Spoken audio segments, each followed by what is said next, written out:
Hi friends, வீட்டில் தோசை மாவோ இட்லி மாவோ இருந்துன்னு வச்சுடுங்களேன், அந்த மாதிரி ஒரு ஆசுவாசமான விஷயம் இந்த உலகத்திலே கிடையாது. கேட்டீங்களா? ஏன் தெரியுமா?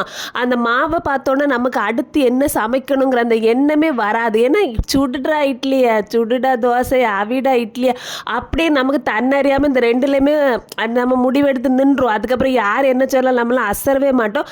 அதே மாதிரி தான் இட்லி மாவு இருந்துச்சு, நான் என் பாட்டு இட்லியை போட்டு அவிச்சாச்சு. யார் கேட்டாலும் இந்த மாவு தீர வரைக்கும் எங்கள் வீட்டில் இட்லியும் தோசையும் மட்டும்தான், வேற எல்லாம் என்ன நடக்காது.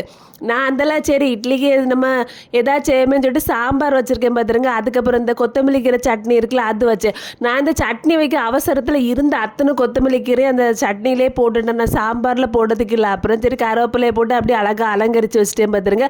பப்படை பஜ்ஜிக்கு நான் மாவெல்லாம் கலக்கி வச்சதுக்கு அப்புறம் தான் இவங்க வந்து ரசவடை வாங்கிட்டு வந்தாங்க. வாக்கிங் போகிற இடத்துல ஒரு கடையில் நல்லா இருக்குன்னு சொல்லிட்டு, சரி இனி உள்ளதுக்கு அதை கலக்கியாச்சுல சுடுவோம், இனி இந்த ரசவடை வாங்கியாச்சுல அதுவும் தின்னுன்னு சொல்லிட்டு நான் பாட்டு எல்லாமே எடுத்தாச்சு. இனி என்ன பண்ண, எல்லாம் வச்சாச்சு, அவ்வளோதான். பார்த்துடுங்க. வீடியோ பிடிச்சா லைக் பண்ணுங்கள், மறக்காம சேனலை சப்ஸ்கிரைப் பண்ணுங்கள். தேங்க்யூ.